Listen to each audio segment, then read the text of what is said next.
Всім привіт, друзі! П'ятниця нарешті, 15:30, денна студія в етері. Всім привіт, хто вже доєднався. Олексій, Неля, Євген, всім привіт! Ставте вподобайки, ті, хто вже тут з нами, підписуйтеся на канал, хто ще цього не зробив, ставте дзвіночки, щоб не прогавити наші етери. А про що ми сьогодні говоримо? Роз'ясню. Тут називається сьогоднішній етер, головна моя тема – це останній план Залужного. Останній, тут хто як хоче може розуміти. З одного боку, це останній план Залужного, той, який він останній опублікував, так, згідно з його статтею, яка напередодні вийшла в CNN. З іншого боку, це може бути останній план Залужного на його посаді. Знову ж таки, триваючи ці обговорення, чутків все більше і в різних ЗМІ вони з'являються, зокрема закордонних тепер, здебільшого.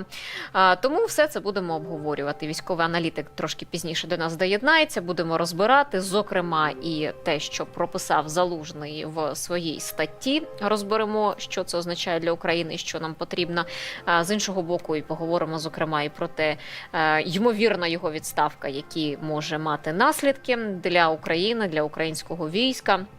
І обов'язково про те, що відбувається насправді на фронті, чого нам не вистачає, що нам потрібно на окремих напрямках, яка зараз ситуація, оскільки там є інформація і по Авдіївці, там тривають бої. Тому будемо потихеньку все це розбирати сьогодні. Головна тема це в нас сьогодні в нашому етері – це війна. Насправді про те, що ми, в принципі, щодня говоримо. І продовжуємо все це говорити і аналізувати. Так, в першу чергу я нагадую, що ми маємо підтримувати Збройні Сили України і нагадую про наш збір.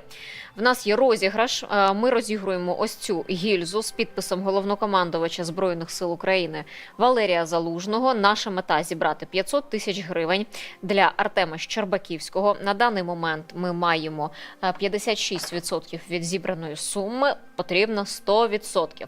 Ви можете взяти участь в цьому розіграші, задонативши нашу ставку. Це 100 гривень, насправді. Невелика сума, і за 100 гривень ви можете виграти таку гільзу. Але чим більше ви задонатите, тим більше шансів у вас отримати цей подарунок, виграти цю гільзу, оскільки кожні 100 гривень – це ставка, гратиме кожна ставка. Тому долучаємося до цього збору, хто цього не зробив ще, хто має бажання ще раз долучитися до нього і ще задонатити, якщо така можливість, звісно, у вас є. І якнайшвидше зберемо, тим швидше ми допоможемо нашому військовому, нашому другу, і тим скоріше ми зможемо розіграти цей подарунок серед наших глядачів, всіх, хто задонатить. І я, звісно, що закликаю вас підтримувати наш проєкт щирик для нас, для нашої команди, для нашого колективу. Ми працюємо тут майже цілодобово, насправді, оскільки потрібно аналізувати інформацію, перевіряти інформацію, дивитися різну інформацію і розуміти, про що ми маємо говорити, яким чином маємо говорити і що важливого ми можемо для вас донести. До речі, для наших постійних спонсорів на платформах Patreon, на платформі Buy Me a Coffee, а також для наших спонсорів в YouTube ми маємо унікальний контент. Це закриті прямі етери, вони у нас називаються поза етером, де ви можете з усією нашою командою поспілкуватися. Але це для наших спонсорів, відбувається це в закритій трансляції. Але цікаво, ті, хто вже брав участь, я знаю, що в нас є такі глядачі, які доєднуються і до денної студії дивляться, і доєднуються до цих позаетерних етерів наших. Тому ставайте постійними спонсорами і отримайте від нас ще більше. Почнемо з Росії.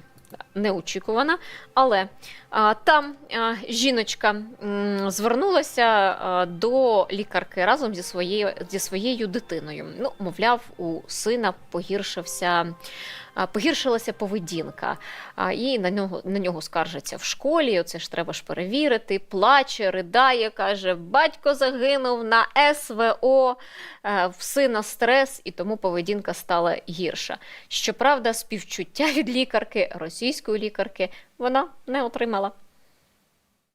Сейчас иду из ДГП 140. Это детская поликлиника с детьми. Там это дежурный врач спросила, а что у сына с поведением? А я говорю, у нас поведение хромает, потому что у нас папа, у нас его убили. И он очень тяжело переживает потерю отца. Ну, что она мне сказала? Ну, милочка, что же вы хотите? Ваш муж был законной целью Украины. І де ж тут неправда? І де ж тут неправда, що це була законна ціль України? Оскільки не треба було пертися на всілякі СВО, і був би сином, у сина була б нормальна поведінка, і на нього б не скаржилася. Можливо, так і було б, але це альтернативна історія, якої у росіян немає. І в цьому конкретному випадку. Ну і нашою конкретною і законною ціллю також був і військовий катер «Івановець» з ваньками. Слово й діло, підготували ось таку інфографіку, що ми вже зробили з Чорноморським флотом Російської Федерації, тому що постійно він переходить в, насправді, підводний флот Російської Федерації. Такий собі морський бій між Збройними силами України і Чорноморським флотом Російської Федерації. Скільки ж всього знищили ми з російських кораблів? Це окрім того, що ми потопили Москву. Тут, як бачите, ще чимало. Це і десантні кораблі. Я нагадаю, що і підводний човен ми знищили, катери знищували, буксири, десантні кораблі, як я вже сказала теж. Ракетний катер «Івановець», він був останнім. Танкер «Сік» був знищений, патрульний корабль, ракетний корабль «Буян». Тобто, попри те, що ми не маємо власного флоту, так, на жаль, ми його не маємо, він в нас не був і розвинутим, насправді, ще до повномасштабного вторгнення. Тому ми вкрай вдало, насправді, ведемо війну із російським Чорноморським флотом, якому вже треба, насправді, тікати і тікати якнайдалі. Ну, а як повідомив голова Головного управління розвідки Кирило Буданов, то знищували російський катер «Івановець» 6 морських дронів. Усі вони влучили і з'явилися нові кадри. Подивіться.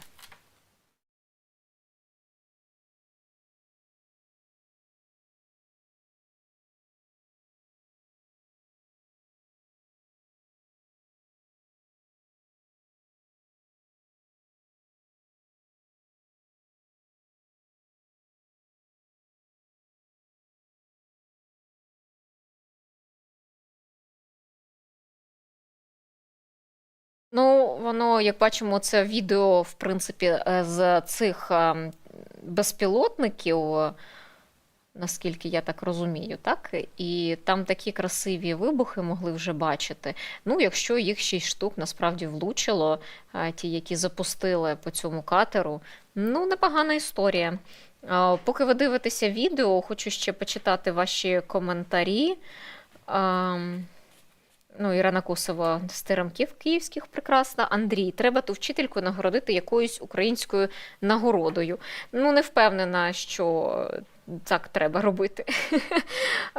Хай вони зі своїми нагородами краще розберуться. Євген, яка краса? Так, красиво, скажіть, як воно все красиво зараз вибухає? Бавовна, так, бавовна красива є. Ваньки пішли вплав, насправді. Тепер вивчають дно.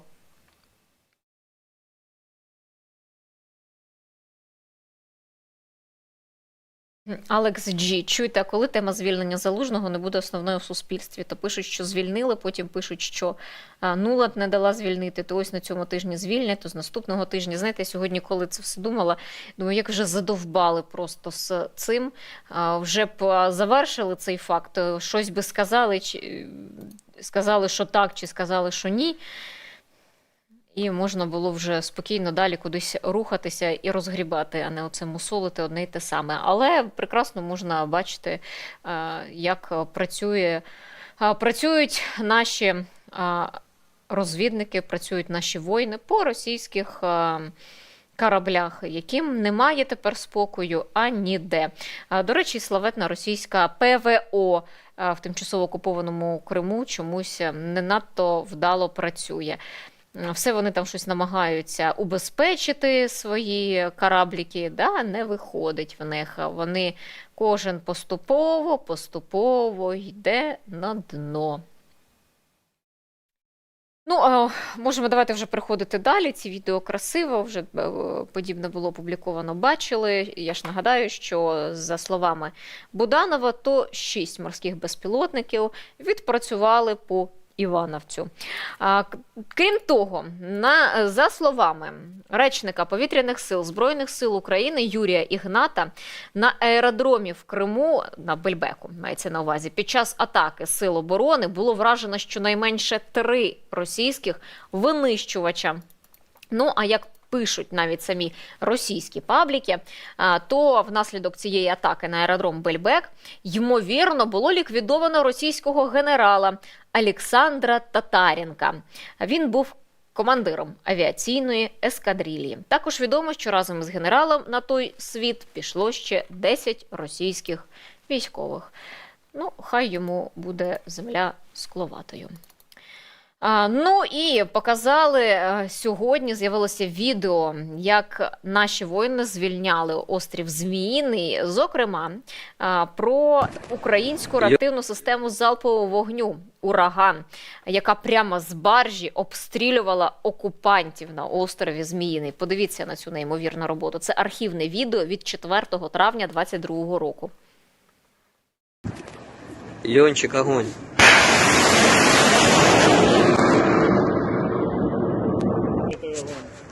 За морську піхоту 2 штучки, будь ласка.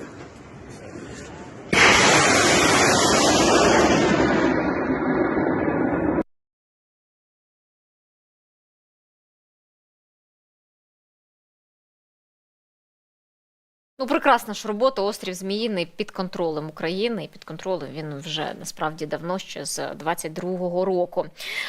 Отож, про останній план Залужного, як я це назвала. Він висловив своє бачення важливих змін та підходів до ведення війни. Його нова стаття була опублікована на CNN. Попередня, нагадаю, була в The Economist. Після неї розгорнулася ціла інформаційна кампанія проти головнокомандувача. Ну, активна вона була через соцмережі, були підключені народні депутати. Ну, багато говорили про це. Тепер нова стаття.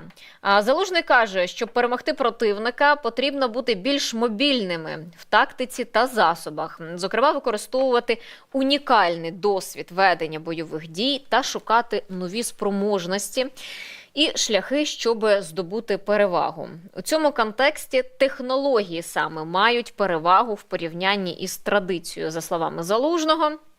Ну і ці технології дозволяють збільшити кількість безконтактних бойових дій і, як наслідок, зменшити рівень втрат з боку українського війська. Також він окреслив головні завдання на 2024 рік для Сил оборони України. Зокрема, якщо казати про основні тези в цій статті, він нагадує, що майже 80 років минуло з того часу, коли велися наймасштабніші бойові дії, це під час Другої світової війни. В той же час він каже, що центральним рушієм цієї війни є розробка систем безпілотної зброї, тобто безпілотників, але не менш важлива допомога партнерів, що поповнюють запаси ракет, засобів протиповітряної оборони та артилерійських снарядів. Крім того, він підкреслив, що Росія бачить, як події на Близькому Сході відвернули увагу міжнародної спільноти і може спробувати спровокувати подальші конфлікти в якихось інших регіонах, ну, світових регіонах мається на увазі. Міжнародні санкції слабкі. Росія здатна в партнерстві з іншими країнами розгорнути свій військово-промисловий комплекс у погоні за війною на виснаження. Крім того, РФ має суттєву перевагу в мобілізації. Водночас Україна без непопулярних заходів не здатна покращити чисельність захисників. Залужний окреслює, що за 5 місяців Україна може створити абсолютно нову державну систему технологічної технологічного переозброєння, яка дозволить наносити раптові масовані удари, зменшити втрати і залежність від саме важкої техніки. І цього року Україна має зосередитися на 3 напрямках. Це створення системи забезпечення Збройних сил високотехнологічними засобами, нова філософія навчання та ведення війни і якомога швидше освоєння нових бойових можливостей. Про це та інше, що стосується війни, бойових дій, говоримо далі з військово-політичним оглядачем групи «Інформаційний спротив» Олександр Коваленко. З нами на зв'язку. Олександре, вітаю вас. Доброго дня. В першу чергу хотілося б почати з цієї статті Залужного, яка напередодні вийшла. А тепер на CNN він окреслив там певні тези, що має робити Україна в 2024 році, і каже, що достатньо буде 5 місяців, щоб створити абсолютно нову державну систему технологічного переозброєння. Насправді, наскільки це реалістичні строки, що нам для цього потрібно, і чи зможе Україна протягом 2024 року такий собі новий план Залужного виконати, оскільки він там окреслив і важливість безпілотників, важливість військової допомоги для України, важливість зробити так, зуміти зробити так, щоб Росія не мала шансів бути мобільною і не мала шансів наступати. В принципі, цей матеріал треба розглядати разом з тією статтею, яку також Валерій Залужний публікував в The Economist в 2023 році. Це, можна сказати, навіть продовження того матеріалу. Тому що якщо в 2023 році він акцентував увагу на тому, що нам не вистачило для того, щоб успішно провести контрнаступальні дії по звільненню територій, не тільки нанесення максимального ураження ворогу, а й ще й звільнити якомога більше території. Він саме окреслив усі моменти, які в першу чергу були такою собі критикою наших партнерів, їх, м'яко кажучи, відношенням до швидкості виконання запитів, які вони отримали від нас щодо тієї чи іншої номенклатури озброєння.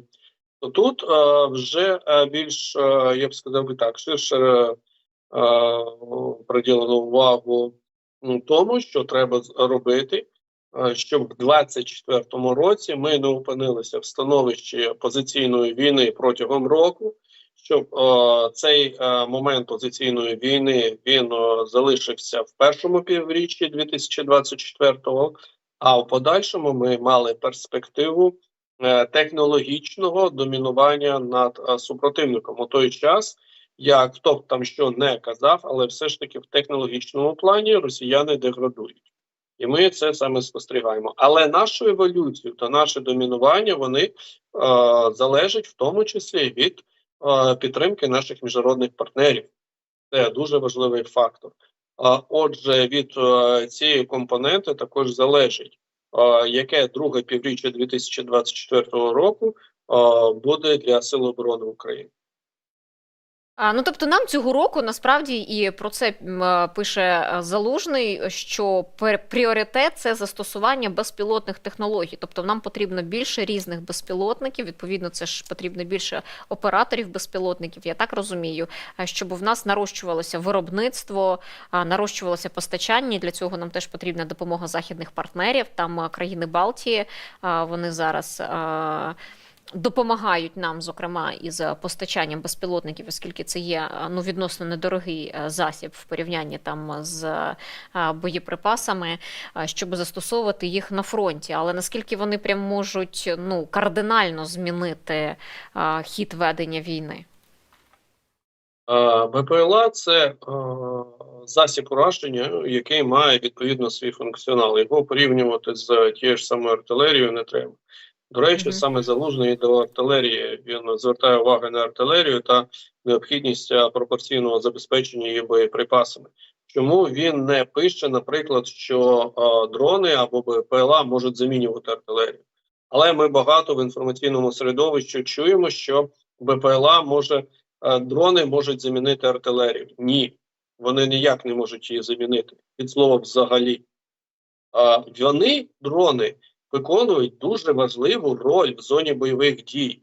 І в них свій власний функціонал, а в артилерії свій власний функціонал. Тут просто питання, на якої відстані від лінії боєзіткнення може ефективно діяти FPV-дрон? Якщо біля лінії боєзіткнення працює ворожий РЕП?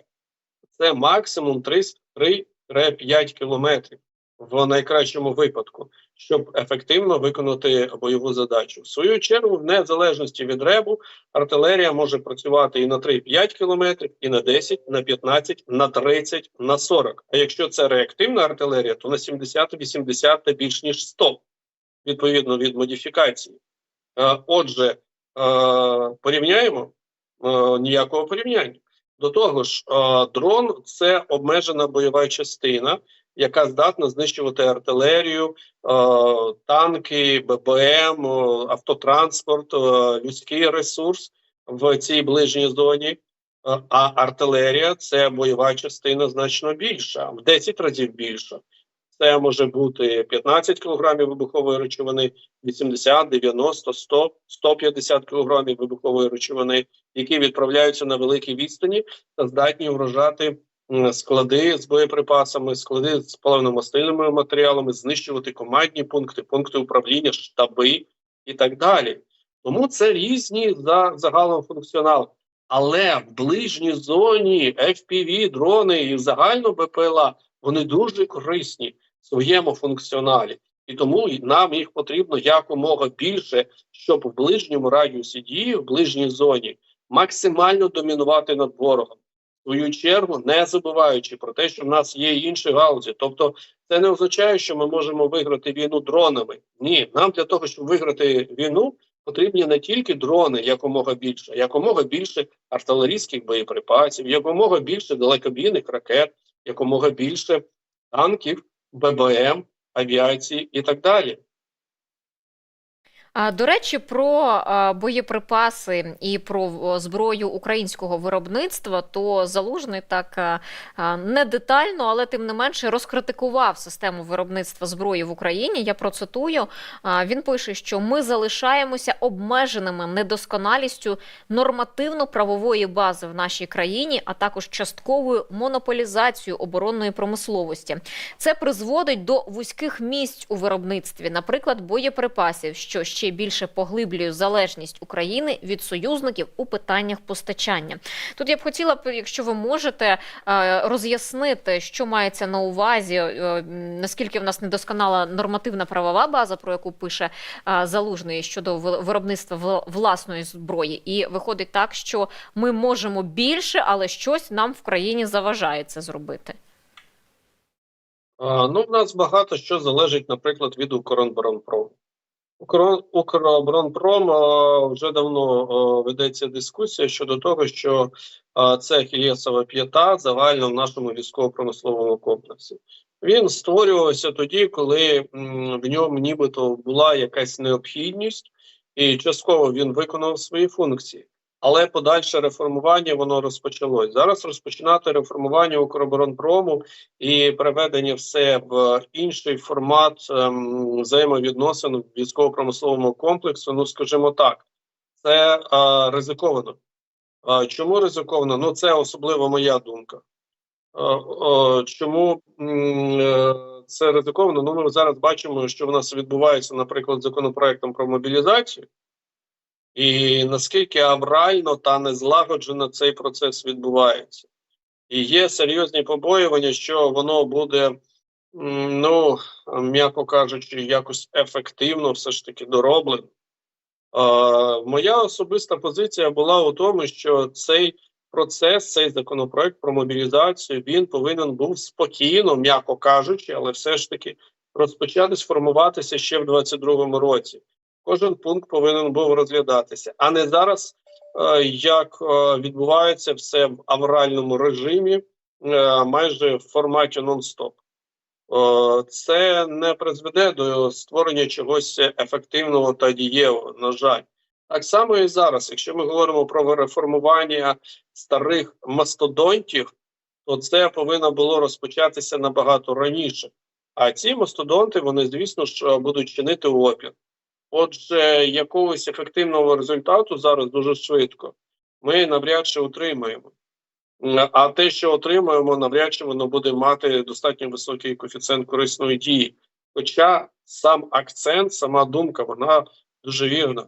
Тому що треба позбавлятися цих архаїзмів для того, щоб відбувався процес, ну я не можу сказати лібералізації, але як мінімум підвищення ефективності військово-промислового комплексу, який знаходиться як в межах України, так і за межами України. Бо ну ми ж добре знаємо, що в нас частково наші підприємства ВПК вони зараз знаходяться за межами України, також і працюють в інших країнах. Угу.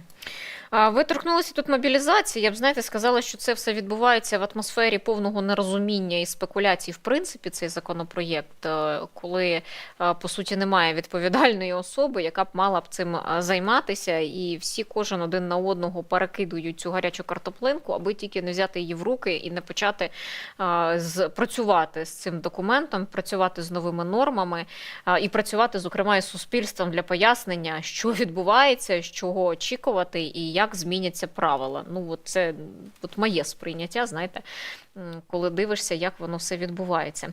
Але в той же час я б тут, хотіла би теж торкнутися цієї теми, оскільки ми весь тиждень, на жаль, все це обговорюємо. Це чутки про можливу відставку чи пак звільнення Залужного. І, чутки чутками. Мені б тут, знаєте, цікава інша. А чи доцільно, реально з військової точки зору, чи доцільно змінювати зараз головнокомандувача, чи, можливо, дійсно Залужний там може не виконувати якісь певні свої функції, на нього покладені, і потрібно там хтось інший з новим поглядом, і які наслідки можлива відставка понесе для Збройних сил України? Я не бачу у цьому якоїсь доцільності. Наприклад, якщо моя думка цікавить, то не бачу взагалі. Якщо ми говоримо, наприклад, про російські окупаційні війська, то в них дійсно там постійно відбувається заміна командуючих груп військ, постійно не тільки знищуються, до речі, генерали, вбивають їх в зоні бойових дій, а їх ще й замінюють. Багато таких було прикладів, але переважно вони усі після цього відправляються в Сирію. Той самий, наприклад, генерал Попов і так далі. Але, знову ж таки, вони туди відправляються за провали, за серйозні провали, які є в російських окупаційних військ в зоні бойових дій. Чи є у Сил оборони України якісь великі провали за останній час? Хтось може сказати, що це може бути невдалий контрнаступ 2023 року, але тут важко сказати, чому невдалий він, чи як його треба розглядати. Бо багато хто його розглядає лінійно. Тобто ми не звільнили 100 500 квадратних кілометрів територій, отже, це невдалий контрнаступ. Але це лінійний погляд. Якщо розглядати ситуацію загально нелінійно, то росіяни за цей період у 2023 році понесли такі втрати в техніці та людському ресурсі, які вони не несли протягом всього 2022 року. Отже, з цього виникає питання. Якби вони не понесли таких втрат, у них була можливість продовжувати накопичувати цей ресурс та вже розпочати свої наступальні дії, наприклад, в напрямку Запоріжжя. Захопити Гуляйполе, захопити Оріхів і просуватися далі. І становити загрозу для Дніпра. От питання, чи наш контрнаступ, чи їх наступ? Так само і, до речі, якщо повертаємось до цього питання, в The Economist, знову ж таки, було зроблено акценти, чому так сталося. Тому що запит на авіацію був у 2022 році. Ми її досі не отримали, а у росіян було домінування авіації в повітрі. Ракети далекобійні, типу Атакам, з 2022 році відправлялися запити. Отримали їх тільки в жовтні отримали в вересні, а використали в жовтні 23-го. Тобто, коли вже наш контрнаступ завершився. Ось які питання. І багато по іншій номенклатурі, по якій ми ще не отримали позитивної відповіді. І з цього робимо відповідні висновки. А щодо мінування, систем розмінування, Росіяни дуже добре, згідно з їх розвідуваною інформацією, знали, що в нас недостатньо систем розмінування, особливо дистанційного. І вони, коли розпочався наш контрнаступ, влаштували просто полювання за системами розмінування. Вони там хизувалися Леопардом 2, який вони підбили, або М2 Бредлі, але головними для них були, наприклад, системи УР-77 або М58, тобто системи дистанційного розмінування. Це найголовніше для них було, тому що вони дуже добре знали, щоб пройти ті заміновані поля, гіпертрофовано заміновані, потрібна відповідна кількість таких систем, а їх нам не вистачало. А коли їх знищували, їх ставало ще менше, отже, проблем було ще більше. Отже, ось таке замкнуте коло виникло. І з цього я не думаю, що це є приводом, наприклад, до якихось претензій до, в даному випадку, головнокомандувача. А якщо таке відбудеться, теорія, господі, не можу я вже нічого під кінець тижня вимовляти. В теорії, якщо таке відбувається, там CNN пише до кінця тижня, умовно. Сьогодні там анонімні телеграм-канали і не анонімні ще й народні депутати вийшли там з певними своїми повідомленнями. Не проговорюємо, не беремо їх до уваги, насправді. Але якщо відставка станеться, які будуть наслідки для Збройних сил України, для нашого фронту? Чи буде щось критичне, чи все ж таки зможе там наступник Залужного, умовний, далі вести бойові дії і керувати військом? Ну так, зможе, тому що фактично все оточення Валерія Залужного, серед нього саме генерали, які повністю в курсі подій, що відбуваються в зоні бойових дій. Якась людина там з вулиці, вона не займе таку посаду. Ми розуміємо це дуже добре. Отже, ця людина, вона не буде відірвана від реалій. Тому вона зможе відповідно командувати всім процесом не гірше, ніж Валерій Залужний. Тут питання в іншому. Валерія Залужного достатньо високий рівень довіри, як серед військовослужбовців, як серед армії, так і серед цивільного населення, серед суспільства. Дуже високий рівень. Отже, звільнення Валерія Залужного – це в першу чергу удар по довірі до самого політичного керівництва країни. І я не думаю, що доцільно це робити, щоб зменшувати рівень довіри до себе, як мінімум. А як максимум це може бути інші тенденції. Бо якщо буде звільнено Валерія Залужного, чим він буде займатися після цього? Піде розводити равликів? Чи що? Ні, скоріш за все, він займеться політикою. Отже, він стане політиком. А політик з таким рівнем довіри – це хто? З таким рівнем, високим рівнем електоральної підтримки – це конкурент. Серйозний політичний конкурент. Отже, у чому доцільність таких дій? Раціональність, логічність – вона нульова. Тому я не думаю, що це все ж таки станеться. Будемо сподіватися на це. Ви знаєте, ви ще торкнулися теми, зокрема, і те, що Росія багато втратила своїх військових у війні проти України. І в мене, тут, знаєте, є питання, а чи є зараз в Росії якийсь певний наступальний потенціал? Оскільки я тут два моменти хочу проговорити. По-перше, Путін 31 січня заявив, що відсунення поточної лінії фронту вглиб України є найважливішою метою для російських військ на всій лінії фронту. Крім того, він наголосив на своїй ідеї, так би мовити, демілітаризованої або там санітарної зони в Україні, що, мовляв, ця лінія має бути на такому віддаленні від території Російської Федерації, щоб уникнути ударів Збройних сил, зокрема з використання далекобійної зброї. Ну і в той же час генерал Марченко заявив, що цього року можливий новий наступ на Київ. Ну і що Росія може цього року захотіти повністю відрізати Чорне море для України. Ну тут, я розумію, йдеться ще і про Одеську область, так? Наскільки є такий потенціал в Російської Федерації, щоб такі великі, насправді, воєнні операції спробувати повторити? Я не володію тією інформацією, якою володіє генерал Марченко.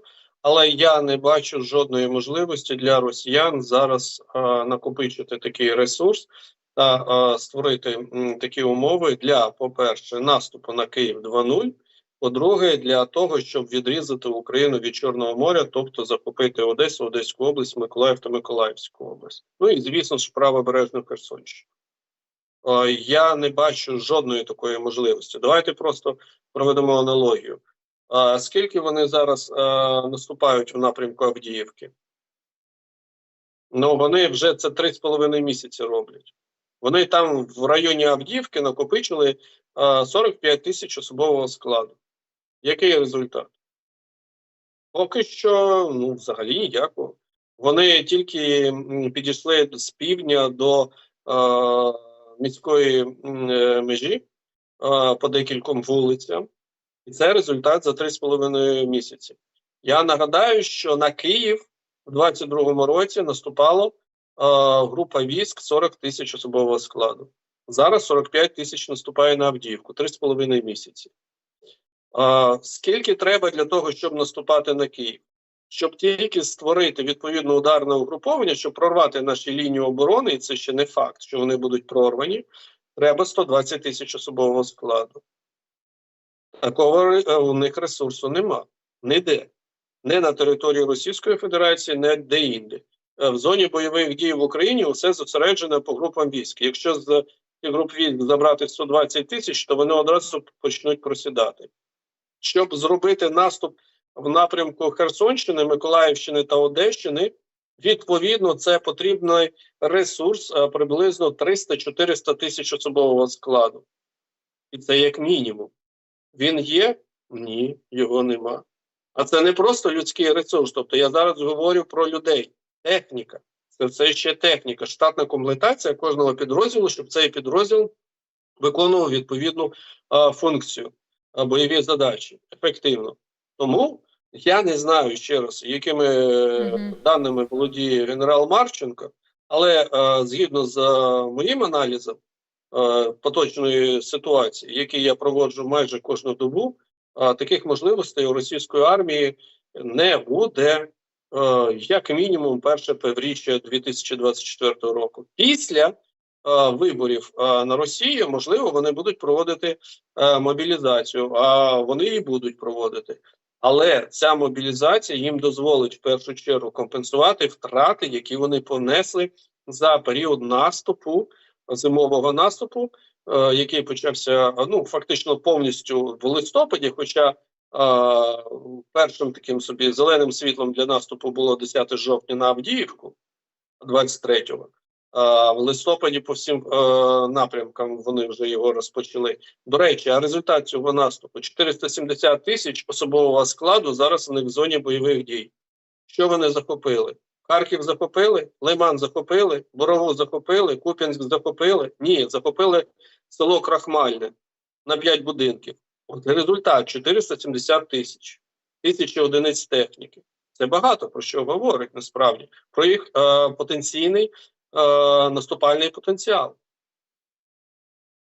Дивіться, ну тут ще цікавий момент. А якщо в них є така кількість військ, так в них є мобілізаційний ресурс, чому їм все ж таки це не вдається зробити?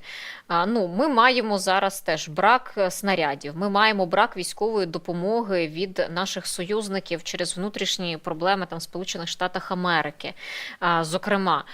Чому Росії не вдається просунутися і нічого не зробити на жодному напрямку? От ви сказали за їхній зимовий наступ, і, зокрема, це там на Мар'їнському напрямку, на Авдіївському напрямку, на Лиманському, Куп'янському напрямку вони там намагалися. Але, і знову ж таки, ви підкреслили це, що їм нічого значного не вдалося зробити. Великих в них перемог немає. Я не знаю, чи вважати для росіян велику перемогу це знищення повністю населеного пункту Мар'їнка, що там не залишилося жодного вцілілого будинку.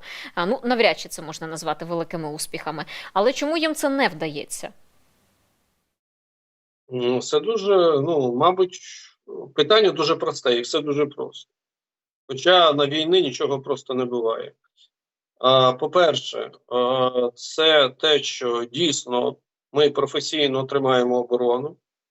і в нас є така можливість тримати оборону. Та навіть не дивлячись на те, що зараз дуже жорстка економія, будемо мати надію, що економія по боєприпасам вона все ж таки закінчиться дуже скоро і будуть прийняті відповідні рішення.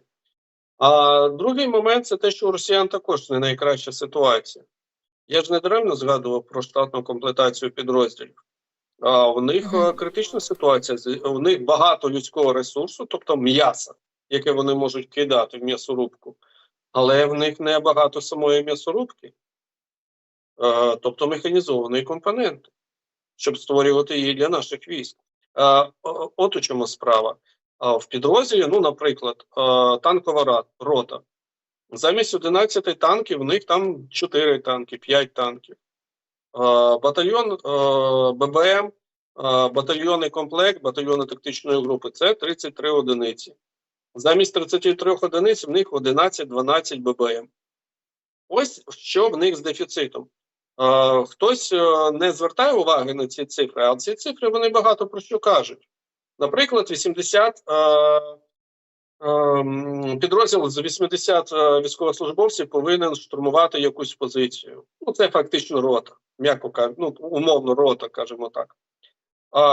Ці 80 особового складу повинні дістатися цієї позиції на чому? Пішки? Ні, вони повинні дістатися туди на броньованому транспорті. І щоб їх туди доставити, потрібно, щоб було хоча б 8 одиниць ББМ, БТР, БМП і так далі. Замість цього в них 3 одиниці. 10 чоловік вони садять в сам транспорт, 10 поверх нього, 20 пішки йдуть позаду. Ось такий комплект. Прилітає протитанкова керована ракета в одну з цих ББМ. Ті, що внутрішньо отримують пошкодження, гинуть. Ті, що зовні, також отримують пошкодження і гинуть. Отже, на один ББМ ми маємо десь до 20 особового складу втрат. Інший прильот дроном в іншу ББМ, також з ПТРК влучання або артилерія, або наїзд на міну. А ті, що позаду, піхота, ну, їх викашують з стрілецької зброї, або з артилерії, або іншими засобами ураження. От і результат. Роти нема. Назад повертається 15-20 особового складу, всі інші загинули, і ще 3 одиниці техніки. Це уроборос. Такий у них. Вони не мають можливості, у них на сьогодні в зоні бойових дій 470 тисяч особового складу. Майже півмільйона. Але дефіцит техніки на ці 470 тисяч майже 70%, 60-70%.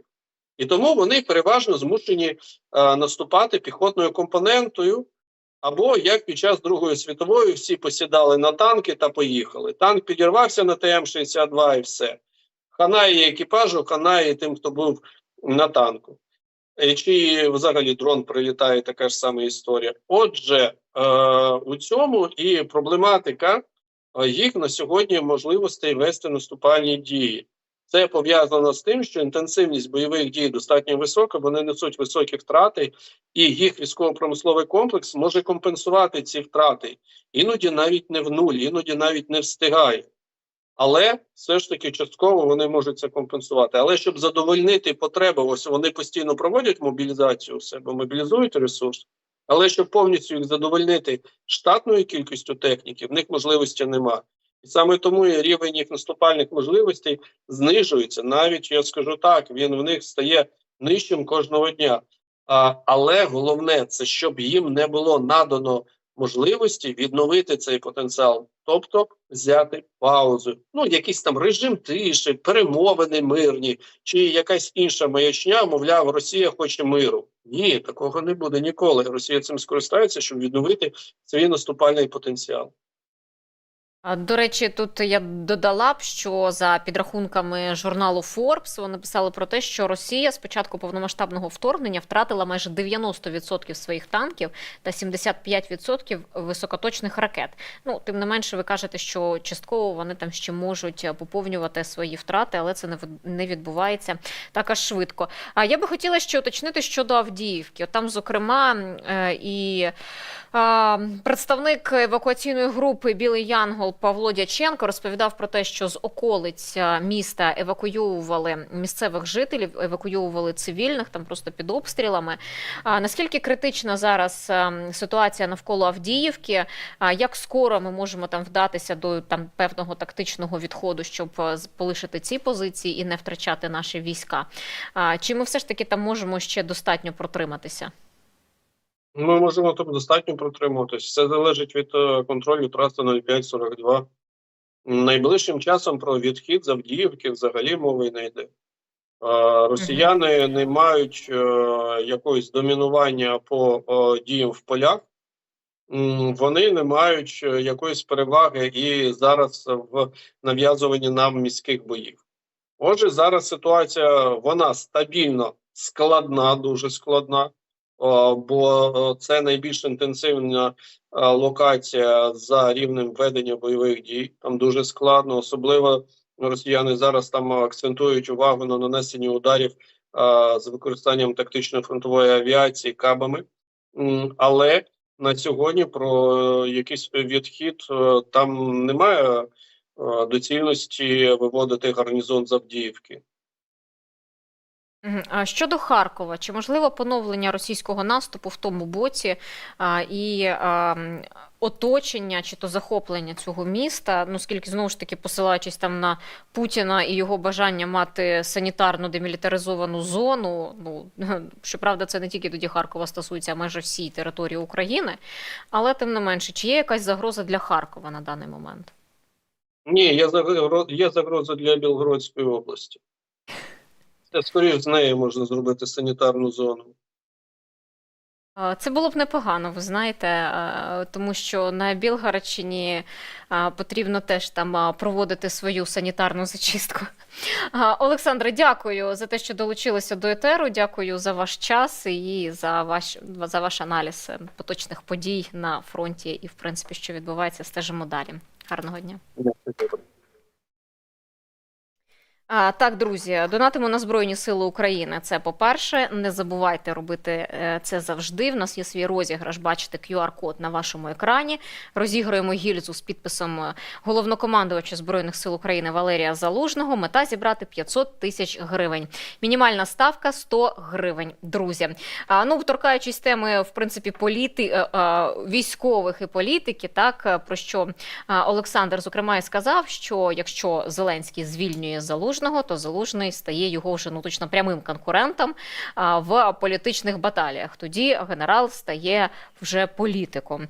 Відповідно, і з таким рівнем підтримки вибори в нас не можуть. Ну, принаймні на цей рік точно вибори не будуть не заплановані, вони навряд чи відбудуться. Що буде в 2025 році, ну, сказати тут важко. Наші перспективи на наступний рік взагалі такі дуже-дуже туманні. Я би назвала це так. Але якщо ймовірність виборів того року якась можлива, то чи може стати Залужний конкуренту Зеленському? Ну, імовірно. Тому, можливо, і там, знаєте, ці ЛСДшники, які навколо офісно-президентні і розганяють питання, що саме Залужним там спекулюють, так би мовити, там парахаботи. І прив'язати там Залужного умовно до цього табору. Ну, це, знаєте, зараз просто думки на вільну тему. На тему того, що відбудеться з Залужним, якщо його відставлять. Але ж навряд чи він є військовослужбовцем під час дії воєнного стану. Він залишається у війську і мав би бути там в будь-якому разі якось залучений. Але головнокомандувачу щось дати там інше, менше.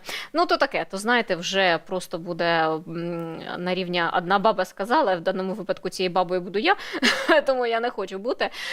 І з темою відставки Залужного має розставити всі крапки над її це президент, по суті.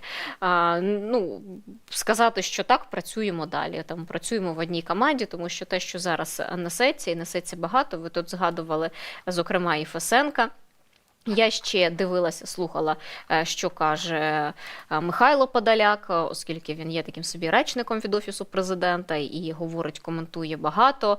Зокрема, він сказав, що питання відставки чи призначення головнокомандувача – це якраз вертикаль Володимира Зеленського як президента України, і він може вимагати від нього, від головнокомандувача, вимагати певного результату, певних дій, певних пояснень, і, зокрема, і може міняти його, звільняти, призначати нового. Ну, тут же ж, знову ж таки, ви пишете і про те, що багато чого коментує Кирило Буданов. Немає на даний момент інформації. Ну, от сьогодні, знаєте, залізли я в ці пабліки. Ну, в Телеграмі я на всяке гівно, на всяке лайно багато підписана, мушу читати, щоб бачити, де чия вертикаль, так би мовити, про що пише. Ну, і несеться, знову ж таки, натяками, якимось інформаціями. Бутусов пише про те, що найближчим часом відбудеться ставка Верховного, і на ній розглядатимуть питання на ставці відставки Залужного. Ну, таке. Просто ми стежимо за цією інформацією. Як тільки буде щось відомо, ми вам про це повідомимо і дамо аналітику. От ввечері о 19-й годині можете включати, ставити дзвіночки, щоб не забути включити наш етер вечірньої студії, там, де буде Роман Скрипін, Назар Задарій, вони зі своєю вечірньою аналітикою щодня виходять. Тому стежте за тим, що у нас відбувається, про що ми говоримо, і подаємо яку вам інформацію, і все найгарячіше, найсвіжіше, найцікавіше для вас обов'язково маємо. Тому закликаю задонатити на наш проєкт. Щирик для нас. Бачите QR-код на ваших екранах, ще є все в описі до нашої трансляції.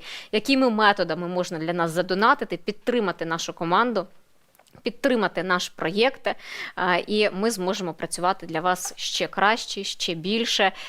Підписуйтеся, ставайте нашими спонсорами на платформах Patreon та BuyMeACoffee, оскільки там ще наші підписники мають унікальний контент від нашої команди. Це такі втаємничені етери, поза етером називаються, де ми всі разом можемо поспілкуватися, поговорити на різні теми і повідповідати на ваші запитання. Дякую всім, що були сьогодні зі мною в цьому етері. Дзвіночки, підписка, обов'язково, у нас дуже цікавий контент. І вподобайки до цього етеру – це ваша безкоштовна підтримка для нашого проєкту.